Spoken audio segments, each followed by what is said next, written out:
Good morning students. 8th class में हमारा English में topic correct form of verb चल रहा था। इसके कई रूल्स थे। मैंने लास्ट क्लास में आपको एक्सप्लेन किया था। जो रूल फर्स्ट एक्सप्लेन किया गया था उसको आपको रिवीजन करना है, रिपीट करके देखना है। कहीं कोई प्रॉब्लम्स नहीं आती है तो मुझसे कंसल्ट करना। आज हम उसी टॉपिक को आगे बढ़ाते हैं।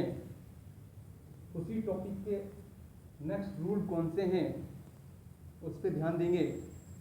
इसका सेकंड रूल और थर्ड रूल आपके सामने बोर्ड पे दिखे हुए हैं।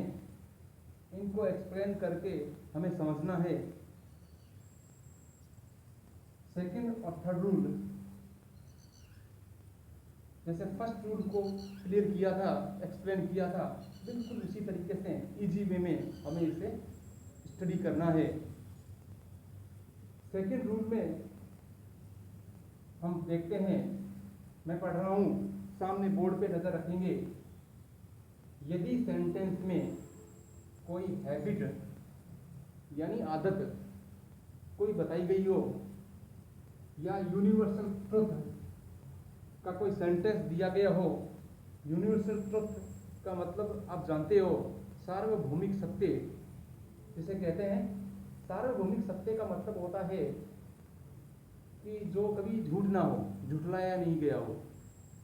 यूनिवर्सल ट्रुथ में जैसे सूर्य पूर्व से उदय होता है, sun rises in the east, चंद्रमा रात को चमकता है, तारे टिमटिमाते हैं। सो मैनी एग्जाम्पल्स आपके सामने आ सकते हैं यूनिवर्सल ट्रुथ के। अगर इस प्रकार का सेंटेंस दिया गया हो या फिर कोई फिक्स वर्क जिसका डेली रूटीन का वर्क है और वही वर्क करना होता है, तो इस प्रकार के सेंटेंस अगर आते हैं सेंटेंस में, तो वे सेंटेंस भी प्रेजेंट इंडेफिनिट टेंस के होते हैं। जैसे यही टेंस चल रहा है हमारा, फर्स्ट रूल भी इसी टेंस में था, सेकेंड रूल भी इसी टेंस में आता है। उसी तरीके हेल्पिंग वर्ब लगानी होती है जो फर्स्ट रूल में हमने पढ़ी थी। फिर भी मैंने इसमें बताया गया है, उनमें भी हेल्पिंग वर्ब डू या डज का यूज करते हैं। और साथ में डू डज अगर लिखते हैं काम में आता है तो वर्ब की फर्स्ट फॉर्म फिर उसके साथ जोड़ना होता है। डू डज मैंने बता चुका हूँ, डू सब्जेक्ट प्लूरल होने पर लगाते हैं और डज सब्जेक्ट सिंगुलर होने पर लगाते हैं। लेकिन ये सेंटेंस में नेगेटिव होना चाहिए, नोट का यूज होना चाहिए, या WH वर्ड या क्वेश्चन मार्क किसी तरह का हो तो this do does helping verb का यूज करते हैं। अगर नेगेटिव भी नहीं हो और क्वेश्चन मार्क का सेंटेंस भी नहीं हो तो आपको वर्ब की फर्स्ट फॉर्म लगानी होती है या वर्ब फर्स्ट फॉर्म के साथ ऐसे जोड़ना होता है। ये मैंने लास्ट टाइम भी आपको एक्सप्लेन किया था। इनका यूज करते हैं। अब इसके एग्जांपल्स देखिए, किस प्रकार के सेंटेंस आपके एग्जाम्स में पूछे जा सकते हैं। First sentence, school blank open in July. अब ये एक तरह से फिक्स वर्क है, यानी जुलाई में स्कूल ओपन होती है। सभी स्कूल चाहे वो मई में जून में ओपन नहीं करे, लेकिन जुलाई के मंथ में तो ओपन होती है। ये फिक्स वर्क के सेंटेंस हो सकते हैं। और ऐसे सेंटेंस में आपको देखना है कि इसमें हेल्पिंग वर्ब कौन सी लगानी है और वर्ब की फर्स्ट फॉर्म या ऐसी से लगाना होता है। तो स्कूल सिंगुलर सब्जेक्ट के रूप में काम हो रहा है और इसमें फिर सिंगुलर सब्जेक्ट अनुसार वर्ब की फर्स्ट फॉर्म या ऐसी साथ में जोड़ते हैं। इसी तरह दूसरा सेंटेंस देखिए, my mother blank make rice on Sunday. यानी ये एक तरह से सेंटेंस हैबिट का हो सकता है या फिर फिक्स वर्क का हो सकता है, यानी मेरी मम्मी संडे को चावल पकाती है या बनाती है। तो इस तरह का सेंटेंस भी इसमें यूज करेंगे। माई मदर सिंगुलर है और सिंगुलर के अकॉर्डिंग इसमें वर्ब की फर्स्ट फॉर्म या ऐसी इसमें से सिलेक्ट करना है। नोट नहीं है, क्वेश्चन मार्क नहीं है, इसका मतलब इसमें डू डज और फर्स्ट फॉर्म का यूज नहीं होगा। सीधा आपको वर्ब फर्स्ट फॉर्म या एस से जोड़ करके काम में लेना है। थर्ड सेंटेंस देखिए, the sun blank rise in the east. The sun rise in the east, ये यूनिवर्सल ट्रूथ का सेंटेंस है। सन जो है ईस्ट से उदय होता है, तो सन सिंगुलर है, तो फिर वर्ब में से यूज करेंगे, हेल्पिंग वर्ब का यूज नहीं करना हमें। द सन सिंगुलर के साथ में वर्ब फर्स्ट फॉर्म या एस में से सेलेक्ट करेंगे। इसी तरह फोर्थ सेंटेंस देखिए, आई blank not play games in A holiday, ये मेरी हैबिट हो सकती है, ये हैबिट का सेंटेंस है। मैं जब हॉलिडे होता है तो गेम्स नहीं खेलता हूँ, ये मेरी हैबिट है। जब कभी भी हॉलिडे होगा तो मैं गेम्स नहीं खेलता हूँ। तो इस तरह के सेंटेंस भी इस टॉपिक में आते हैं, तो ये हैबिट के रूप में देखा जाता है। तो फिर इसमें भी आपका नॉट यूज किया हुआ है, देखो इस सेंटेंस में नॉट है, तो फिर हेल्पिंग वर्ब का यूज करना पड़ेगा। डू या डज में से इसको सेलेक्ट करना पड़ेगा। डू डज में से कौन सा सेलेक्ट होगा, डू और डज में से डू, क्योंकि आई हमेशा इंग्लिश में प्लूरल होता है। फिर देखिए, Ravi blank take T in the morning, Ravi सुबह चाय पीते हैं या चाय लेते हैं। तो ये सेंटेंस भी आपके हैबिचुअल हो सकता है, हैबिट का सेंटेंस हो सकता है। तो इस तरह का सेंटेंस भी आपके इस टेंस में आते हैं। इसमें डू और डज का यूज करना है या नहीं करना, ये देखना है, क्योंकि इसमें नोट नहीं है और क्वेश्चन मार्क नहीं है, तो फिर सीधा हेल्पिंग वर्ब छोड़ देना है और वर्ब और फर्स्ट फॉर्म या एस साथ में यूज करना होता है। तो देखो रवि सिंगुलर है, तो वर्ब फर्स्ट फॉर्म या एस में से सेलेक्ट करेंगे।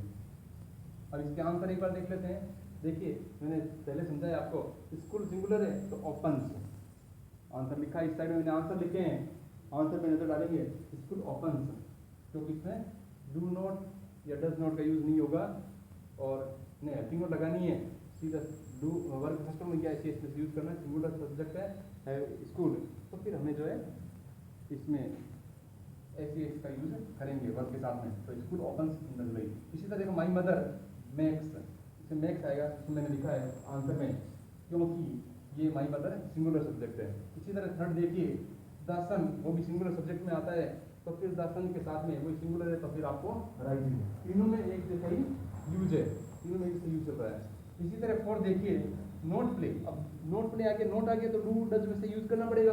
तो नोट को देखते आई के साथ में डू में डू नॉट या डज नॉट कौन सा लगाना है वो पता होना चाहिए, क्योंकि आपको पता है आई प्लूरल होता है, आई प्लूरल सब्जेक्ट मानते हैं, तो फिर डू का यूज होता है। अगर सिंगुलर सब्जेक्ट होता है कोई यहाँ पे, तो फिर डज का प्रयोग करते हैं। तो फिर देखिए, आई डू नॉट प्ले, तो ये क्या हो जाता है, देखिए answer do not play, fourth का आंसर सामने दिया हुआ है। इसी तरह फिर देखिए, Ravi take T in the morning, ये लिखा हुआ है, तो फिर इसमें नोट नहीं है, क्वेश्चन मार्क नहीं है, तो सीधा आपको रवि टेक्स्ट हो जाता है ना, ये आंसर लिखा हुआ है सामने। इस तरह से कौन सा सेंटेंस को समझना है और इस रूल के अकॉर्डिंग इसको ध्यान देना है, तो फिर अच्छी तरह समझ आ जाता है। इसका थर्ड रूल देखिए, यदि सेंटेंस में नाउ लिखा हो कहीं भी, एट दिस टाइम लिखा हो कहीं भी, एट दिस मोमेंट लिखा हो कहीं भी, या स्टिल, ये वर्ड कहीं पर भी दिए गए हो सेंटेंस में, तो फिर आपको सेंटेंस प्रेजेंट कंटिन्यूअस टेंस के होते हैं। प्रेजेंट कंटिन्यूअस टेंस यानी लगातार चल रहा है, लगातार करने वाले सेंटेंस होते हैं, लगातार कार्य करने वाले सेंटेंस होते हैं प्रेजेंट में। तो इस तरह से जो है इस प्रकार के सेंटेंस इस टेंस में आते हैं। इसमें हेल्पिंग वर्ब हम पहले पढ़ चुके टेंस के, जो पढ़ाया था टेंस के अंदर, कि helping verb is M R में से लेना होता है, और इज एम आर का यूज भी कैसे होता है मैंने सामने लिख दिया आपके। इसका सिंगुलर सब्जेक्ट अगर दिया हो कहीं पे, तो उसमें इसका यूज करते हैं। जैसे सिंगुलर सब्जेक्ट कौन से हो सकते हैं, ही, सी, इट, या किसी का नेम, किसी का नाम हो सकता है, ये सिंगुलर सब्जेक्ट में, तो इज लगाना होता है। इसी तरह एम का यूज हमेशा आई के साथ में करते हैं, ये टेंस में हम पढ़ चुके हैं पहले, फिर रिवाइज हो जाएगा। ये आर जो है प्लूरल सब्जेक्ट जो होते हैं उनके साथ लगता है। प्लूरल सब्जेक्ट कौन सा हो सकता है, वी, यू, दे, या स्टूडेंट्स, या एक तरह से नेम्स, और भी कुछ सारे नेम्स अगर एक साथ दिए हुए हैं तो फिर प्लूरल सब्जेक्ट में वो आते हैं। तो इनके साथ में आर का हेल्पिंग वर्ब का यूज करते हैं। अब हेल्पिंग वर्ब तो हमने सेलेक्ट कर ली, कि इज एम आर में से चलो सब्जेक्ट के अकॉर्डिंग लगा देंगे। लेकिन अब वर्ब कौन सी होगी, तो वर्ब देखो ये पहले पढ़ा हुआ हमने, वर्ब फर्स्ट फॉर्म के साथ में आईएनजी का यूज करना होता है। जैसे प्ले लिख के आईएनजी जोड़ दी तो प्लेइंग बन जाता है। तो इसी तरह के वर्ब हमेशा इस प्रेजेंट कंटिन्यूअस टेंस में वर्ब फर्स्ट फॉर्म के साथ आईएनजी लगानी होती है और helping verb is M R में से आपको सेलेक्ट करना होता है। अब इसके एग्जांपल्स देखिए। फर्स्ट, दे ब्लैंक ईट फूड नाउ, ये लिखा हुआ है। तो दे, अब ये नाउ वर्ड आ गया, नाउ वर्ड आ गया तो नाउ वर्ड को देखते हैं हमें क्या है, इस हेल्पिंग वर्ब में से और इस वर्ब में से आपको सेलेक्ट करना होता है।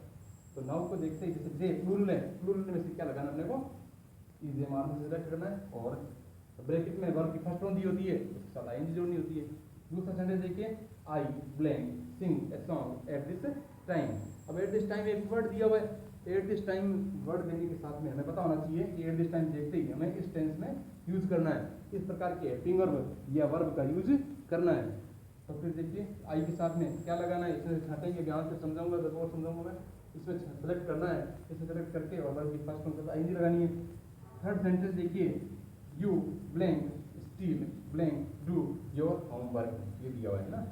तो फिर आपको स्टील वर्ड दिया है, स्टील वर्ड देखते फिर आपको इसी टेंस में देखना है, इसी टेंस में देखते हेल्पिंग और वर्ब में नजर डालनी है और इन पे नजर डालते हुए देखेंगे कि यू के साथ में कौन सी हेल्पिंग वर्ब लगानी है और आईएनजी वर्ब के साथ रख के क्या बनता है। ठीक है। फोर्थ देखिए, she blank cook pizza and burger at this moment. अब इसमें वर्ड दिया हुआ है एट दिस मोमेंट, तो वही वर्ड इस टेंस में आते हैं, तो इसके अनुसार हेल्पिंग वर्ब जो है सब्जेक्ट सी के अकॉर्डिंग कौन सा लगाना है और वर्ब के साथ में कौन सा लगाना है। तो इस तरीके से क्या है, 4 एग्जांपल दिए हैं, 4 आंसर दिए हैं। अब इस आंसर को मैं फिल करके आपको समझाता हूँ। देखिए, दे, दे के साथ में हेल्पिंग वर्ब लगानी, दे के लिए दे सब्जेक्ट प्लूरल होता है, सब्जेक्ट प्लूरल होता है, तो फिर आपके प्लूरल सब्जेक्ट में दे ये लिखा हुआ इधर, इसको देखिए आर का यूज करना होता है। तो दे आर और फिर वर्ब फर्स्ट फॉर्म ईट है तो आईएनजी जोड़ दो, ईटिंग, तो दे आर ईटिंग। यहाँ आंसर मैंने लिखा है, इधर नीचे लिखा आंसर है, दे आर ईटिंग आ गया आंसर इसका। ठीक है। सेकंड सेंटेंस देखिए, आई फिर सिंग ए सॉन्ग। ठीक है। तो आई के साथ में, अब आई सब्जेक्ट प्लूरल मानते हैं और आई सब्जेक्ट को देख करके इसमें से स्पेशल आई के लिए हेल्पिंग वर्ब लिखी हुई है एम, एम आई के साथ यूज करेंगे और सिंग के साथ आईएनजी जोड़ देंगे तो क्या बन गया, आईएनजी। इसी तरह देखिए, यू, यू के साथ में वही बात आ गई वापस, यू के साथ में आर का यूज करेंगे और स्टील के बाद में लिखा हुआ है do, do verb first form का रूप है, ये ब्रैकेट में फर्स्ट फॉर्म होती है, तो डू के साथ आईएनजी लिखते हैं डूइंग, तो क्या हो जाएगा, are doing, you are doing. ठीक है। और फोर्थ में देखिए, she blank cook pizza and burger. तो सी सिंगुलर सब्जेक्ट है, तो इज एम आर से छाटा हमने, इज लगाया है और फिर आईएनजी जोड़ी इसके, तो कुक के साथ आईएनजी जुड़ते ही कुकिंग हो जाता है, तो सी इज कुकिंग। इस तरह से 4 सेंटेंस के 4 आंसर इसमें हमें समझना है, क्यों है ये आंसर है वो भी मैंने आपको बता दिया, इसको देख करके बनाना है। और इसी तरह 5 सेंटेंसेस ऊपर दिए हैं और 5 सेंटेंसेस के आंसर इधर सामने लिखे हैं, ये सेंटेंस के ये आंसर क्यों आए इसको भी हमें अच्छी तरीके से समझना है। इन सभी को वापस से आपको रिवीजन करना है और वापस इसको देखना है। कोई बात समझ में नहीं आती तो मुझसे कांटेक्ट करना और इन सभी को एक नोटबुक में जो फर्स्ट रूल जो आपने बनाया था, फर्स्ट रूल जो उतारा था आपने, तो फर्स्ट रूल के साथ में सेकंड नंबर और थर्ड नंबर नोट कर लेना, इनको आगे इसमें कंटिन्यू चलाते रहना और कोई किसी तरह की प्रॉब्लम्स आती है तो मुझसे कंसल्ट कर लेना। Thank you.